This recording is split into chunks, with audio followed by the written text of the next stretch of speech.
अस्सलामु अलैकुम वरहमतुल्लाहि वबरकातुहू। अऊज़ु बिल्लाहि मिनश शैतानिर रजीम। बिस्मिल्लाहिर रहमानिर रहीम। चलुन बंधुरा आजकेर आरेकटी सूरा निये आलोचना करब। कुरानुल कारिमेर मध्य सूरा सिजदा। এই সূরা সাজদা আমল করলে কি উপকার পাওয়া যায়? এই সূরা সাজদার ফজিলত তিনটি।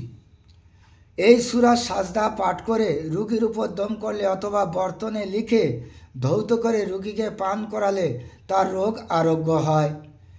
কোনো লোকের কুষ্ঠ রোগ হলে, অনেক লোকের কুষ্ঠ রোগ সারে না অথবা শুকিয়ে যায়, অনেকের একদম দুবলা পাতলা হয়ে হালকা হয়ে যায়, মানে হাড় পর্যন্ত দেখা যায় শুধু মাংস জড়িয়ে আছে, এমন কোনো রোগী হলে